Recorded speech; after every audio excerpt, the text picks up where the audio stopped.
Today's story is written by the very talented AuthorJoJo. I got the links for his latest books on the description. And without further ado, there are oceans under the sidewalk. The cosmos is infinite. Within it exists an unfathomable amount of possibilities, many of which we couldn't possibly hope conceiving in our imaginations. Across hundreds of planets lit by hundreds of stars, things are happening that we'll never discover. Cosmic trees falling in force comprise galaxies. We'll never hear of a strange happenstance that occurred in a solar system light years away. It only stands to reason, though. Within the infinity of possibilities, within the downpour of oddities, that a raindrop will land on our little planet, that it will drop onto one of our heads.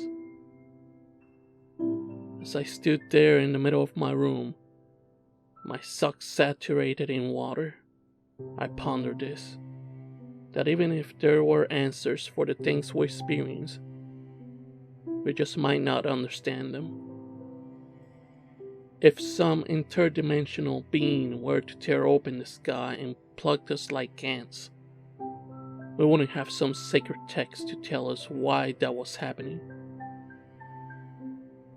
You just have to accept it. There isn't anything you can do. The obscure doesn't care if it makes sense to you. So as hard as I thought about it, I couldn't figure out why my sock had become so wet. As far as I knew, my room was dry. There were no animals in the house. I hadn't left any drinks out and it wasn't raining. My foot felt like I had dipped it in the bathtub. Even stranger when I removed my wet sock and touched the floorboards. The only water left behind was the small beads of ink coming off my sock. Peculiar for sure, but it was a far cry from ripping open dimensional gateways. There was no immediate danger, so the sock was simply thrown into the hamper. No other thought was given to it as I crawled into bed. Fresh warm socks binding my toes together the next morning. Looking over at the middle of my room, I could see a small glistening reminiscent of the previous night's oddity. Again, the event was easily dismissed as my jaw dropped to let a yawn pass through. Dressed and ready, I walked out of the room and headed to college. I wonder at which speed the bizarre can travel. Over what stretch of time does an event stop being considered an event? The Big Bang, for example. What an odd thing to have happen. Almost storybook worthy. Is it considered strange even after all this time? For further example, if my foot were to suddenly become thoroughly soaked the night before and during the walk to school, I felt my right leg drop into the once solid pavement. Would that be considered the same event? It should be, right? As I caught my balance and reflexively pulled my leg out of the sidewalk, I could see that the fabric on my pants was stained a shade darker by liquid. That would surely be the same oddity. Standing there with half of my pants leg heavier than the other, in the middle of summer was hard to process. I stared at the sidewalk for a while, expecting it to open, but nothing happened. It was weird, but it was so sudden that there wasn't anything for me to do about it. The concrete wasn't going to suddenly open up again. I even brought my foot down on the spot to make sure the ground wasn't loose or something. Instead, I had to move on, though I kept stealing glances back at the spot, like I expected something to change. I don't know what I was looking for, just that I felt uneasy. The same way I believe gazelles feel uneasy before a lion springs towards them. Just knowing that something is hiding in the bushes for you. The hum of a hand dryer filled the bathroom walls for a few good minutes. Standing there with my pants under it, I watched confused glances of other girls as they walked in and out. None of them bothered to ask. Without knowing what I knew, it was safe to assume I just spilled something. My classes were coming up, and while the pants were definitely damp when I slipped them back on, they seemed like they dried out before too long. I could feel the stiff patter of liquid against my leg as I watched my professor at the front of class, moving his arms around like a conductor for algorithms. Then a glint of light caught my eye from below. Looking down at my desk, I could see a few small drops of water had gathered together to form a puddle just barely larger than an inch across. My focus hung there, staring at the lights above reflected in the puddle. Tilting my head a bit, I could see the puddle clear of reflection. Within the water, it was dark. Nothing like the light shade of brown that my desk was. Mine wondering that it wasn't water at all. It looked more like mud or oil. It was still just a liquid though, so I went to wipe it away. You know those nights when you're just about to fall asleep and it suddenly feels like you're falling through your bed? That was the sensation I got when my finger dipped into the water. Down to the second knuckle. My consciousness plummeted. In that moment, I saw something intangible. Something my mind couldn't grasp onto. Soon as I came to terms with how bizarre it was, I pulled my finger loose from the puddle. Instinctively, I found myself backing away from it. My chair scraped against the floor, calling attention to me. My breathing was sudden and heavy. I must have looked manic, though it was likely that I was. Looking at the professor for a moment, I saw a nod of affirmation from him and I grabbed my stuff and headed out of the classroom. My footsteps felt impossibly loud, like the beating of drums as I walked through the halls. Eventually I stopped and leaned against the wall, trying to calm my breathing, telling myself I was just confused, that I simply hadn't seen what I thought I saw. My finger was still glistening from the water that clung to it. The same finger was wrapped in my shirt and wiped dry. With my head against the wall and my hands in front of me, I tried to breathe in rhythm. My heart rate had definitely risen. I could feel it nearly smacking my ribs. As my breath was pulled in, I felt the back of my head becoming wet. Then my clothing, and suddenly I was submerged. I had been leaning on the wall, but I was falling through the water like I had been thrown into a lake.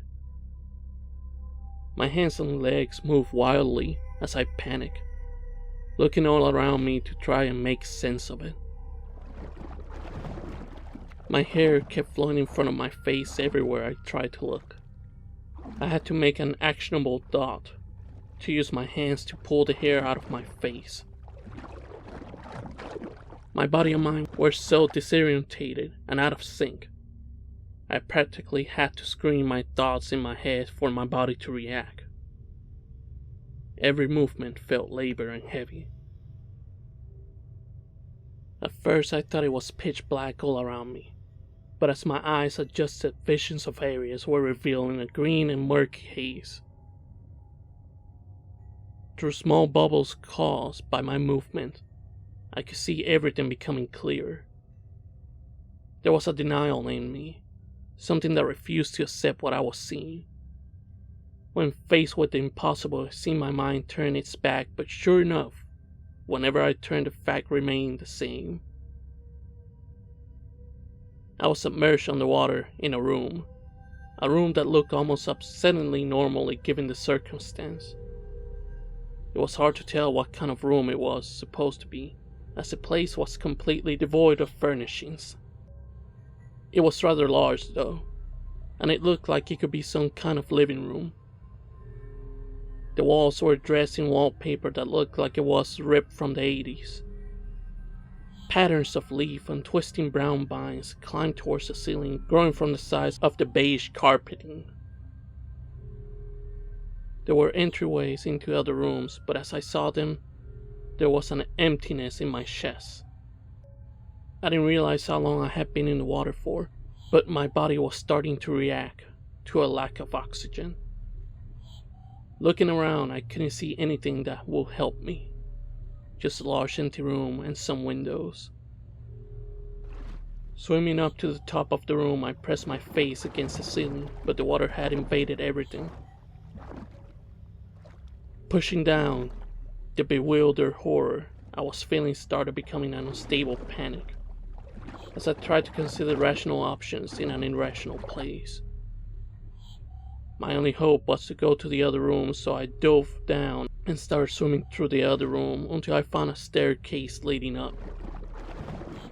Trying not to burn more energy than I needed, I swam up the steps and into the hall. On the ceiling upstairs there was crown molding on the sides, and when I swam up there and pressed my face against the top, I found space. Not much, but just enough to pucker my lips and take drags of air like smoking a cigarette. A few drops managed to make it into my mouth, but what was in the water was the least of my concerns. With my lungs full of air, I made a note to remember the second floor. I swam around briefly, but didn't find anything in any of the other rooms upstairs though. I did discover some ceiling seams to have more pocketed air. I somehow avoided having a heart attack from the sheer fear, but I only had a few minutes at a time to try and find a way out before I had to return for air. Trying to apply logic to my circumstance might have been foolish, but I did so anyway. I was underwater, but my ears felt fine, and I didn't feel dizzy, so I figured I had to be somewhere near the surface. If I was too deep, surely I would feel the pressure, especially with how suddenly I appeared there. That was if the place was in some body of water at all. I pictured Goliaths ripping open the floor to drag their foot into watery graves. Making my way downstairs, I took a few turns and managed to find a space that was clearly a kitchen. Unlike the other spots in the house, the kitchen had its furnishings. There were counters and drawers, though it was devoid of appliances. Swimming over to the pantry, I pulled open some drawers and cupboards to find, big surprise, nothing. Back in the living area, I swam to the window. It was more laboring to swim with a lung full of air, though. My body kept wanting to rise up to the ceiling. Still, I managed to get there and place my fingers under the window sill, pulling down to keep my body in place. I could already feel my body telling me to go back upstairs, but I was intent on seeing my surroundings.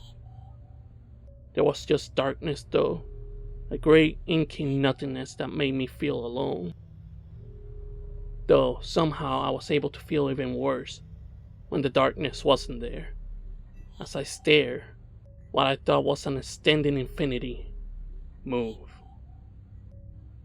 Slowly, but with certainty, the mass exited my view.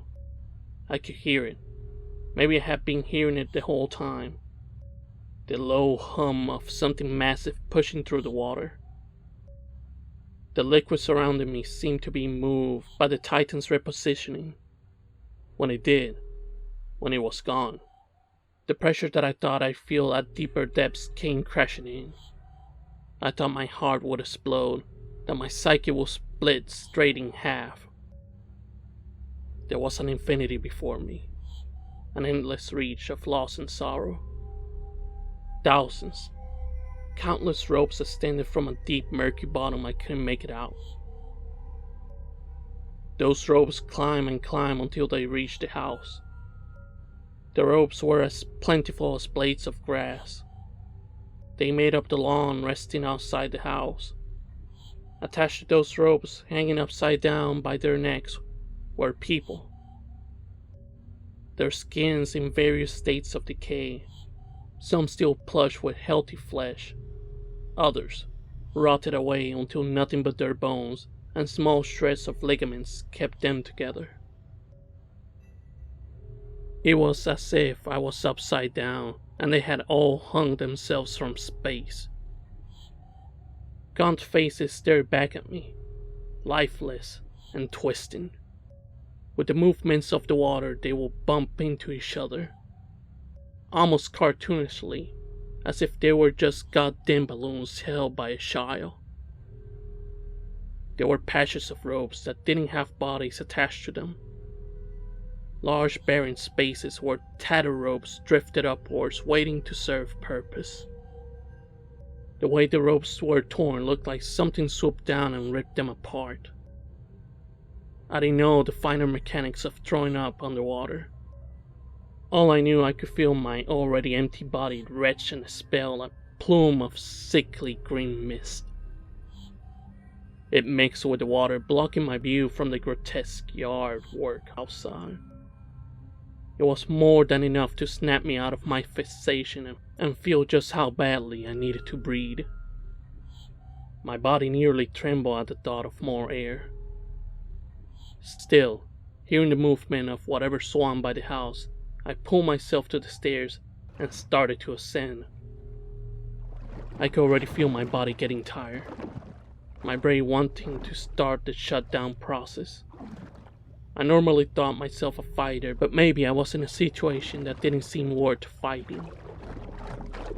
A little girl stepped into a heavyweight champ, a drifting blade of grass to a lawnmower. I got to the second floor and rose to the ceiling. My lips were about to break the surface, allowing me to get precious oxygen. Something gripped my legs and pulled me away. If I had the air left to produce such a thing, surely I could have screamed. Frustration, fear of a lack of knowledge. I don't know, but I just wanted to scream. Looking down at what had gripped me, once again I felt isolated.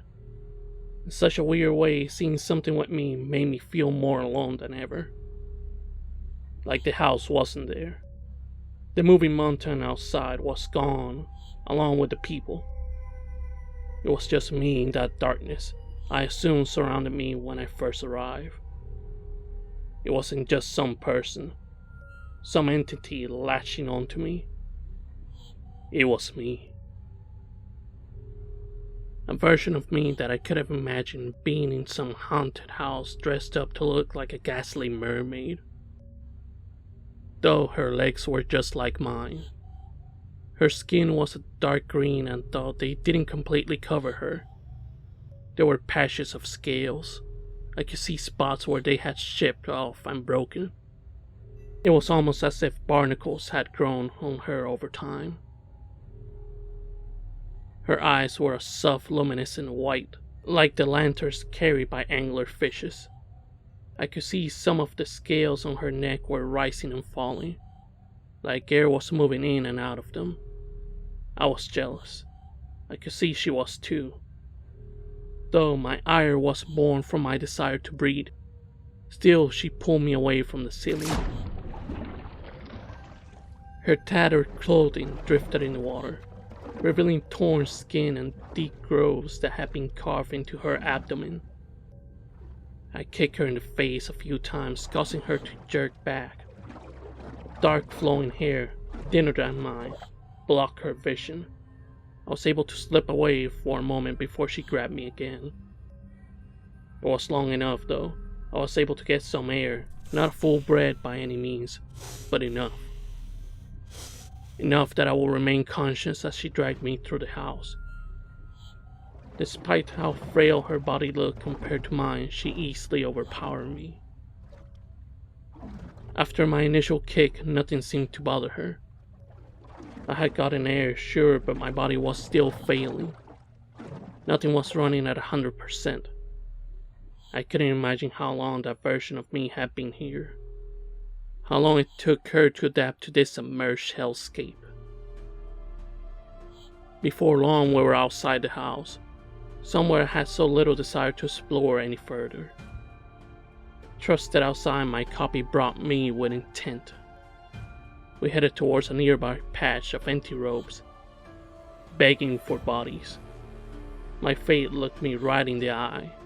I felt the reality coming down on me, like a cosmic raindrop falling from the heavens, smacking me right on my forehead. I never thought myself much of a fighter before. Turns out, I am.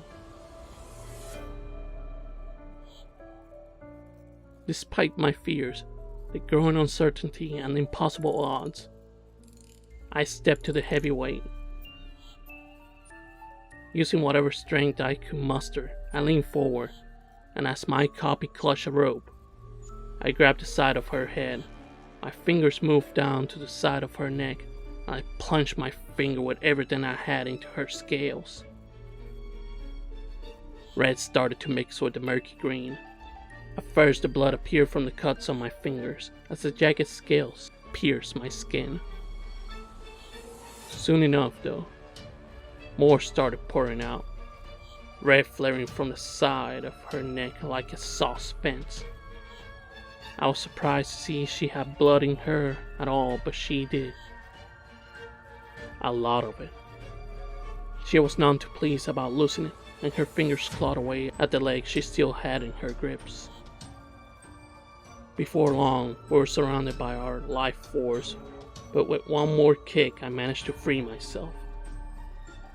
I swam. I like to say I swam with all my might, but there wasn't much left of it. My arms and legs moved weak through the water that already resisted their advance. I was practically drifting when I saw the massive shadow around the house, my vision blurring as it got larger and larger, the water quaking in fear of its immense being. My fingers stopped showing up in my vision. I just couldn't move my arms anymore. There was no gas in the engine. My brain was shutting down. Vignettes appeared in the corners of my eye. The thing, I think, changed course. It was hard to tell with its size, but when it was close enough I could see it shine. Whether or not it produced that shine, I don't know, but it was enough to see its body alter. Bend and head to the space behind me. Blood still trickled out of me, but the pool of carnage behind me would have been more tantalizing for any predator. My vision drifted downwards as the current caused by a massive sea creature pushed me. I saw the bodies below me, and much like them, I started to float up, their forms getting smaller and smaller as I fell upwards. I could see it wasn't just in front of the house. There were bodies all around. A massive graveyard unlike any other. Blades of grass, heads in a field. I'd do anything to escape that place, if it meant waiting 100 years for someone just like me to show up, that I could replace. That's why I wasn't mad at her, that other me. She was just trying to survive as I was. She wanted to leave. I just wanted to leave, and as my eyes closed and I was lifted to whatever heaven that place offered, my mind went dark. Soft and quiet, my light went out. You can imagine my shock then as I felt a sudden and bone-shaking pressure on my chest and arms. Springing my eyes open, I gasped, taking in every bit of air my lungs will allow me to, careless of whether or not they might burst. The chill of the linoleum floor sent a soul-shaking shiver throughout me. Blurry vision returning to me, I scrambled my limbs around, trying to find traction and purchase that I could use to pull myself up. The bell rang and doors flung open in the hall. People walked out and immediately I was the center of attention. Moments ago, I looked out at a sea of people and suddenly I was the center of attention. A few rushed over as the others held their hands in front of their mouths or looked away. Everyone had questions they didn't want to ask, without it being through what I went through. What answers could they have gotten anyways? I couldn't explain the dirty water that surrounded my flailing frame. I couldn't explain the scratches in my leg or my skin that had started to shift shades. Or how my fingers had become so ripped up, green ships of scales still clinging under my fingernails. No, I was just some crazy girl who stumbled into the hall soaking wet and injured. I told them I had fallen into a nearby lake and bashed my head. It was such an easy explanation for things. No one knows what a raindrop like that feels like. I still feel it, slowly rolling down my face. It's still there, just under the surface. Oceans beneath the sidewalk. I think I still see them sometimes. Not the puddles. The faces. I'm never too certain. Maybe sometimes I am. I convince myself otherwise. I tell myself I never really spent much time looking at them. Never bothered to remember their details.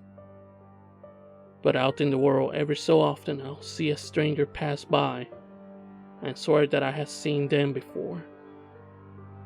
There's nothing to do with just that feeling though. Nowhere to take it. It's mine. I survived that raindrop, but I feel that rope around my neck every day, just waiting for me. Sometimes when I close my eyes, in that darkness behind my eyelids, I think I can see her waiting for me, telling me to come back home.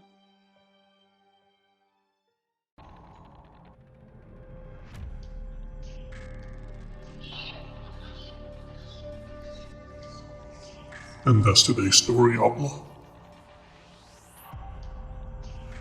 Be safe out there. And like always, I see y'all on the wayside.